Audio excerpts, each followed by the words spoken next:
Hello, everyone. Welcome back to yet another episode of CEO Chronicles. And I have someone very interesting with me sitting on the other side of the screen. He is Mr. Darren Carrington. And guess what? He is the CEO and the founder of YouNique Consulting. Now, what does YouNique Consulting do? They are a company based out of Dubai, and they're into helping leaders manage their people skills to grow up and scale up their business. So, three pillars that he specializes in maximizing the best out of it is communication, people, and culture. So today's conversation is going to be about how has Darren scaled up his business, his interesting experience from his broadcast journalism days, which he now brings into business, and then we'll look into what are his top tips on businesses who wish to scale up, and what does he think they should be doing. So welcome to the conversation, Darren. Thank you, Diksha. Pleasure to be with you and addressing your fellow viewers as well. So thank you for the opportunity. Awesome. So we'll get straight into the story. Okay, Darren, you have a very interesting story. You come from a hardcore broadcast journalism background, and then you decided to do YouNique Consulting. You decided to do your business. Now, these two are pretty different from each other. So there's an industry that's into journalism, and then this is into consulting. What motivated you, or what was that, that moment of change that made you feel, okay, fine, you know what, I need to step out of this and get into this? Firstly, I mean, you make it sound like it was a very sort of definitive transition. There was a lot that went into the leading up to embarking upon my broadcasting career. My broadcasting career was so colorful. It took me literally all over the world, from starting out at hospital radio in the United Kingdom, where you would go around and you would start to visit patients who are there for treatment or recovering from an illness, and then you would sort of play stuff on the radio that would appease their preference and make them feel better whilst they're in hospital. That then led into local community radio, local radio, more national radio, and then I started to work with an organization called the British Forces Broadcasting Service that had stations all over the world. And that really took me into a new depth of self-learning about myself and self-awareness for certain, where I got an opportunity to visit some of the not so spicy parts of the world. They were under hostile situations such as Bosnia, Kosovo, and Iraq. Now, leading teams under those circumstances where you are there as a volunteer, you're choosing to go and put yourself in harm's way, and so are your members of your team.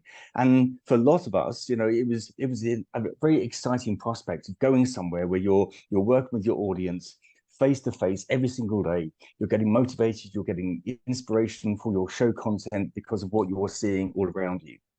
And then all of a sudden, you get to the point where you are experiencing rocket fire and mortar attacks, and you go to a quivering wreck, hitting the floor, thinking, my life's in danger, my life's being threatened here. And then all of a sudden you realize that you've got to get off the ground and get back into the studio and start presenting a show and entertaining the people that you are there to entertain. And it really got me to the point of thinking about human behavior. What motivates, what inspires, what drives people to put themselves in harm's way when it's purely voluntarily? And when people are a blubbering wreck on the floor and they want to jump on the first flight home to safety and be with their families, which is not a possibility, because these flights take months of planning and preparation. And it's not just like going online and booking a flight with, a leading carrier to get you back home. So you have to understand what really is the triggering point, the mechanism to motivate and inspire that person to get up and do what put them there in the first place. And that really helps me with that transition, because when I came to the UAE as the head of Radio 2 for Gulf News Broadcasting, I was motivating a multicultural team of presenters who had such a broad background of experience that got them into broadcasting, and it was all very different. So I had to try to understand what their level of training, level of professionalism, and sort of hone that to almost like a community spirit of what we could then use as that foundation to broadcast to all of the listeners within the UAE. But I reached a point where, although I was loving what I was doing, I didn't get the same sense of fulfillment. And I'm very much about, I need to be fulfilled, I need to be satisfied, and I need to be doing something that I feel is worthwhile and having an impact. So I got to the point where I made a very bold decision on leaving my quite secure role within Gulf News Broadcasting and pursuing my own venture of YouNique Consulting. And the name YouNique, YOUNIQUE, is really about going out with consulting services, coaching services, training and facilitation services, which really appeal to the individual organization that we are dealing with. They all have their own vision, mission, and their strategic vision over the next 5, 10, 15 years. And the people that they employ are supporting them in delivering that vision. Now, the unique aspect is, okay, thinking about you as an organization, what is it you are looking to achieve over that 5, 10, 15-year period? How do the people that you have employed to be part of your team support you in delivering that? So it's about understanding the key aspect of what the vision is for the organization, where the gaps might start to show themselves for the people to support that delivery and execution of that vision. Very nice, very nice. Darren, there are different aspects to growing a business, okay? And people, I mean, in my opinion, and I've been with all the conversations I've had, people management is one of the most intrinsic part of business growth. And utilization, rather employment of the right human resources, utilization, motivation, etc., are all different aspects of it. In your opinion, okay, and this has been overly discussed, yes, yet misunderstood by people, that company culture is all about paying your employees on time. Okay, that I just come to work, I ensure they're getting paid on time, and then one fine day when they resign, you're like, oh, is it just because of the salaries? Are you leaving because you're getting paid somewhere better? And then they say, oh, you know what? The same thing as you said, I don't feel very fulfilled at work and so on. I personally feel it's a whole new dimension altogether. Company culture is not just about paying people on time. What do you think are the detrimental factors to improving company culture, one? And second is, what do you, in your experience, think that really makes people stick to organizations? And I think it's not just money. So correct me if I'm wrong. No, I think you're absolutely right, Diksha.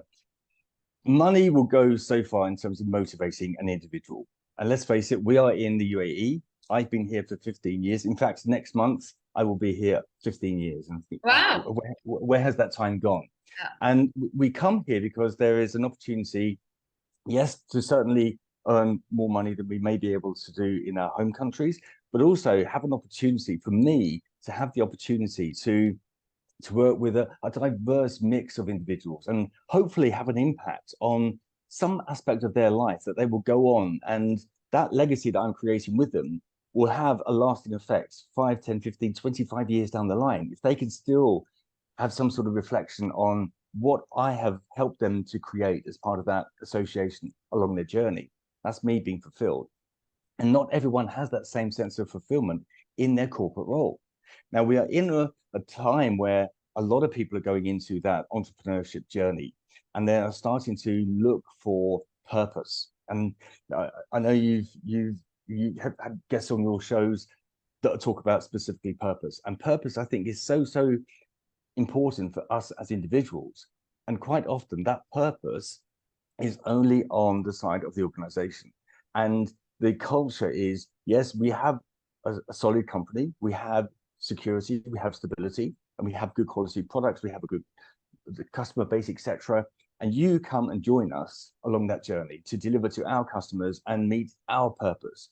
And very little focus is on the purpose of the individuals that make up that workforce that deliver on that organizational vision and values along with their mission. So I think, yes, having salaries paid on time is obviously highly important.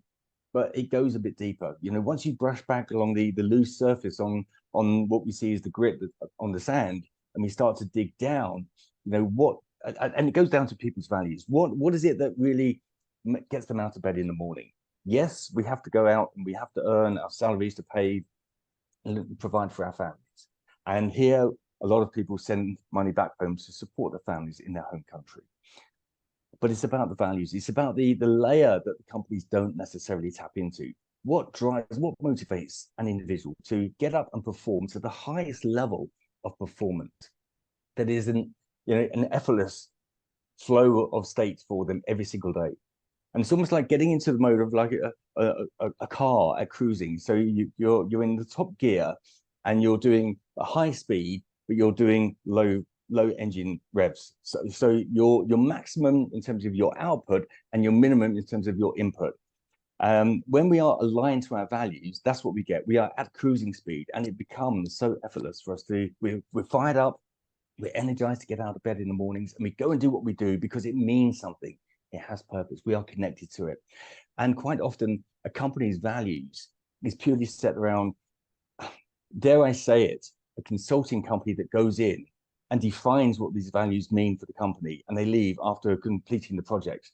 And I've worked in organizations where you go in and there are values plastered all over the organization, in every floor, every corridor, etc. And you ask any of the employees, what does that mean to you? That integrity there, how does that align with what you do every single day? And most people can't answer that question. So that's where the disconnection comes. And so companies, I think, I certainly help them to create that synergy of recognizing what is it that you are trying to create as an organization? What are your values? Why are they important? Why are they important to your customers? But also, why are they important to your staff? And how do you connect your values as an organization to their values as an individual? Interesting. See, for me, being a CEO myself, sometimes I do, find it so difficult to motivate my team to get out of their comfort zones and, have this thing that, no matter what I get, I'm gonna see through it that I complete the task that I have been given, and I'm gonna ensure that I do it to match the level of excellence I'm expected to deliver. Okay.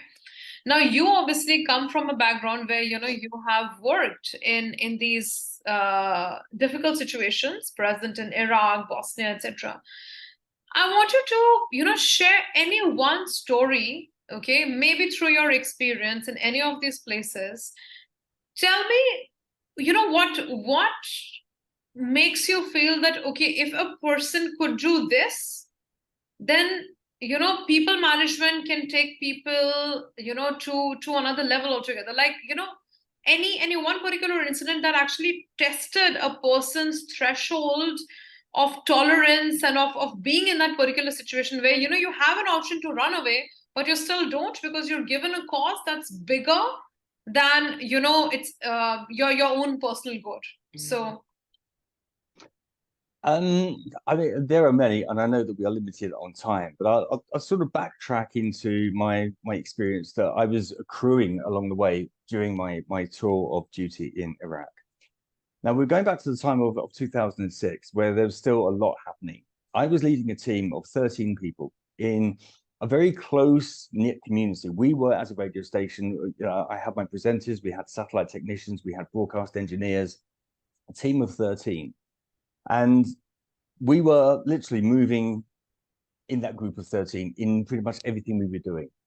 Now, going and trying to understand why I was there, what put me there in the first place, is very different to every single person that made up that 13 number. So those 12 other people had independent and individual reasons for wanting to be there in the first place. We sometimes go through life, certainly as a leader, when we are managing a team of people, we have our leadership style, we have our approach, and for the most part, it's a one-size-fits-all approach. It's our leadership style that we are then, putting on the entire team without really understanding what is the individual motivators what is their individual preferred style of communication? How do they like to show up? And we go in with our style, and quite often that doesn't get received positively. Now, I was one of my presenters, her name was Rosie, and she was so energetic, so enthusiastic. And before coming out to the actual detachment, she was messaging me almost daily. Oh, I'm so excited! I can't wait! I can't wait! As soon as she got there, I took her around, did an introduction to all of the military people she would be dealing with, took her to various units, and so she could get her bearings, so making her feel comfortable, familiar. And then about 4 days into her tour, so 4 days into her arrival, now we had to walk around everywhere. We had to have our body armor and helmets within, sort of a couple of seconds distance away from us. In the event that we heard the siren of incoming attack, we could actually put our helmets and armor on and hit the floor. And we had to do that within about 6 seconds. And getting to this point where, okay, we're going through the different drills and practicing, but doing it for real is something very different. Yes. And when you're doing it as a drill, you know that, okay, you'll come out of this and maybe you'll learn and you'll be comfortable. But when your life is potentially in danger, it puts a very different spin on it. And Rosie, she was a good presenter. She was, she was in the studio doing her show. She was a good presenter. She had a good feedback from the audience as well. When this happened, it was at night. When this happened, we went into lockdown. That was the first time that I had been exposed to the phrase lockdown. Certainly, that's something you do get familiar with in military, yes, in military circles. And then, of course, we all became aware of this during COVID. But we were locked down for a number of hours. So we were in our own compound, not communicating, not mixing with anyone else. We were isolated, all 13 of us. Now, we had our provisions, etc., to get us by, but there was no communication coming in. We were completely isolated. All of a sudden, this very competent lady had gone into a quivering wreck. She was like a child, almost sobbing, wanting to leave. I've just got to go. I've just got to go. Rosie, we can't. This is the safest place at the moment. We can't go. And I had to really, over the next couple of days, I had to, because she lost her confidence, she didn't want to go and do her show.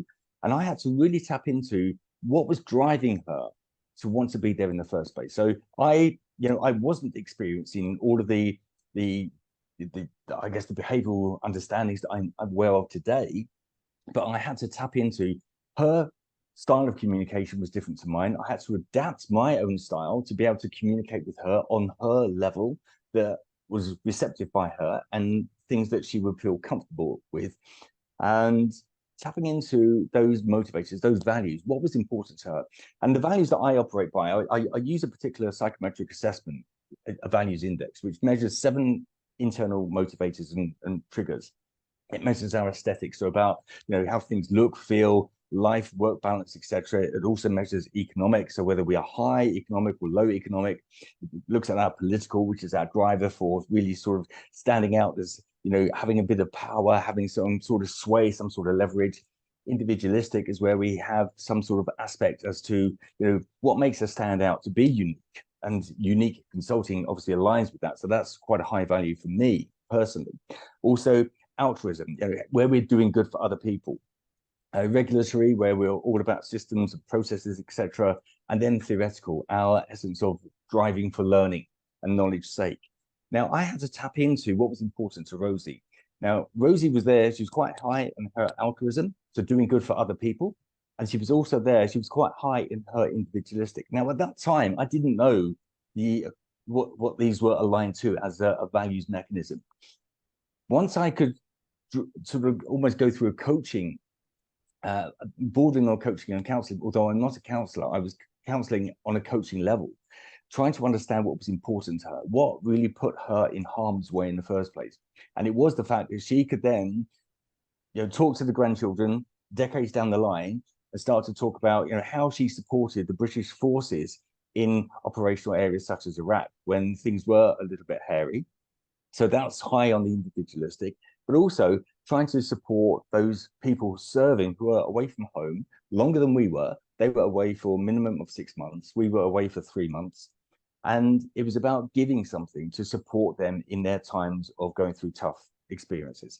So the altruism and the individualistic were very high. Once I started to tap into how she could rekindle those and make those come alive again, she got back on the horse. And quite often, organizations and the leaders within the organizations don't have the bandwidth or the inclination to go and have a conversation with the workforce on a one-to-one individual basis that really means something to that person, that will really trigger their motivators to go and do what they do at the very best. I absolutely agree. Absolutely agree. Because, you know, the thing is that we live in a world, okay, where we are taught that a business expansion is through sales. You go out, you meet more customers, then you need a bigger team, and so on and so forth. So what we do is we hire managers, they hire a team underneath, and bam, the business keeps growing. You know, the whole the whole team flow, you know, you have 100 employees, 200 employees, and then it's like, oh no, how do I go out and then understand the motivators of each of my staff and then facilitate and so on? So this is my second question in this regards of people management, wherein for large companies, what do you think they can do to maximize the potential of their people? Because obviously for an individual to interact with, say, 100 or 200 plus people and understanding their factors, it's not going to be easy. No. Firstly, to answer that, I would say companies need to invest in their managers, in their leaders. And let's just back up for a second and think about the career path or the progression of someone's career.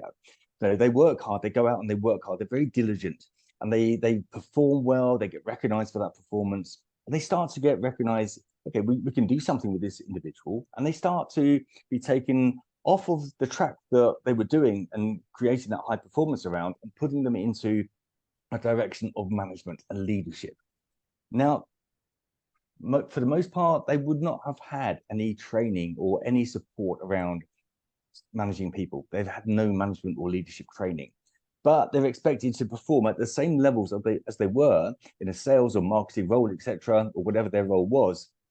But now they're managing people, and it can be disastrous because, you know, you're putting somebody into a situation that you haven't equipped them for, and you're expecting them to perform. You wouldn't put somebody into a rocket and send them off to the moon or, you know, outer space without the right relevant training required for that particular mission.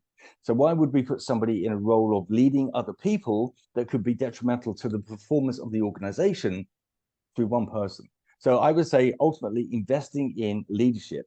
And what I do, again, how I could start to distinguish that uniqueness is I go in and I work with companies, and I work with the leaders, and I go into the business and I coach them in a real life situation. Because if I'm working with a leader and we agree to meet once every week for 60 minutes, 90 minutes, that person is in their own comfort zone. They're in a room on their own where they're not under any of the work pressures. They've sort of left that outside. When I go into the business, I'm seeing them in their high velocity environment. I'm seeing them working under pressure. I'm seeing how they're communicating with their people, how they're barking at their people, and how those behaviors are not always being effective for the good of the organization and the performance of that particular department they are managing.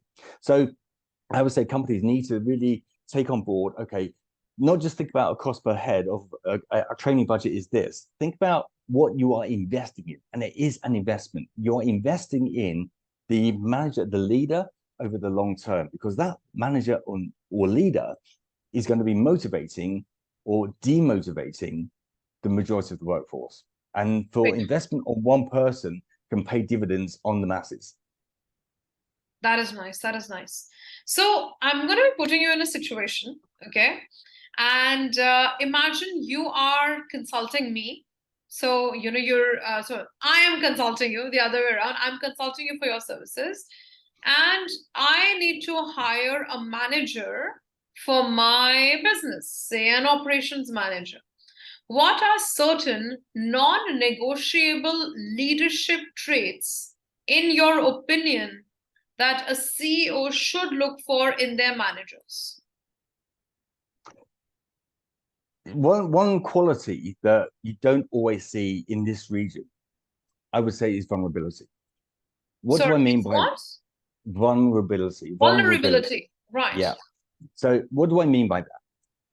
Being vulnerable as a leader is something we don't often get to see, because when we are filling a role of a high leadership position, we are expected to have all of the answers. Now, no matter how good we are, how experienced we are, we don't have all of the answers. So the beauty of having the team that can come and contribute to the situation that we are facing as an organization, it shouldn't just be on my shoulders. Yes, I guess that I have the ultimate decision to make, but I have the responsibility to pull in from a almost like a democratic approach, putting this situation out there, asking, okay, as a team, in your experience, not just within this organization, but on a wider background of experience, have you gone through anything like this before? What did you do? How did you get through this? Let's bring some of that to the forum here. And then with all of that information, we are equipped to go forward and make an educated decision that is likely to solve that particular problem and get us through that to be, positive and effective on the outside. Quite often, we don't have that in this region because, I think regionally, part of the culture is that we are expected as leaders to have the answers. We don't. Yes. So I would say that's one of the biggest qualities to look for in your sort of senior leadership team: vulnerability, and having the ability to just ask questions, seek first to understand from the team before telling them your perspective. That I think is wonderful because even with me, it so happens when I'm sitting with my team and they come up with, oh ma'am, we've had this issue and so on, and I'm like, okay, I think let's do this. I think let's do that. It is just so scary, to be honest, to say, listen, I don't know. Mm. Or what do you guys think? And let's Mm. together brainstorm and come to a solution. It's just that, oh, I'm the CEO. How is it that I don't have an answer to this? Mm. And so, yes, vulnerability is important. And I think also accepting the fact, self acceptance, self acknowledgement that, listen, it's okay to not know everything. It's okay to depend on your people. And sometimes the best solutions may not come from you. Okay. Mm. So, being open to that, I think is extremely, extremely important. Coming to my next question, this is going to be my last question before we wind up. In terms of a CEO, okay, because we're talking about CEO Chronicles, Mm-hmm. what are your top 3 traits that a good CEO must have if he wants to scale up his business within the next 3 to 5 years? I would say thinking about the whole ladder of the organization. And again, what I mean by that is, don't distance yourself from the people that are on the ground, the people on the coalface, on the front line. They are the ones that really are driving your business forward. And quite often you won't get to see them. So that's one. And we hear examples of Sheikh Mohammed going around, driving around different parts of Dubai and just putting up and asking, citizens and residents, what their views are on certain things. He takes that. Whether he does anything with it, we don't know, but people are being heard, and they certainly feel that they are being heard. And as a CEO, if you can create that sense of being heard across your workforce, that's amazingly powerful, amazingly powerful. I would say try to mirror the leadership of what you see within the UAE from the likes of Sheikh Mohammed, how he rules Dubai, how he governs Dubai, how he incorporates the importance on people. I've got a saying: people first, task will follow. Whilst we may be task heavy driven on making sure that our company is effective and high performing, without the people, we don't have anything. So people first, task will follow. How can we show appreciation, acknowledgement of the people for what they're doing? But more importantly, when somebody is not doing what they are supposed to be doing, I have a firm belief that nobody gets out of bed in the morning with the intention of going into the workplace to do a bad job. Sure. If they do a bad job, that's because there are gaps. maybe in the communication of what is expected from their line manager and their skill set, or maybe it's just communication. But there's a gap there. We as leaders have to close that gap. So as a CEO, look for where those gaps are and try to be as transparent as possible within your communication. Now, I know as a CEO, you can't share everything. There are some things that you have to take on board with your responsibility that comes with that particular role. You can't share everything, but try wherever possible to be as transparent as possible. Show that you care for the people on the front line that are really driving your business forward. And when you communicate that consistently and show that congruency, that's what you show at the top. This is how you treat them at the bottom of your organization, because they are the foundation. Without them, you don't have anything. Absolutely. Rightly said. Well, Darren, with that, I'd like to sum up our conversation. You've shared such interesting insights with us today. A point that will really stick with me up until weeks or months is the whole think about vulnerability that you mentioned. And I'm definitely going to be looking for that when I make my next hiring decision. For everyone else who wants to get in touch with Darren, feel free to do so. You can search him on LinkedIn by the same name, Darren Carrington from YouNique Consulting. So it's YOUNIQUE. And there you can DM him, you can comment and like his posts and get in more information about him as well. And as far as CEO Chronicles is concerned, I will see you all next week again with another inspiring, interesting story of a CEO who scaled up his business and his learnings from the same. Till then, please take good care of yourself. Thank you. Thank you, Diksha. Take care. Bye for now.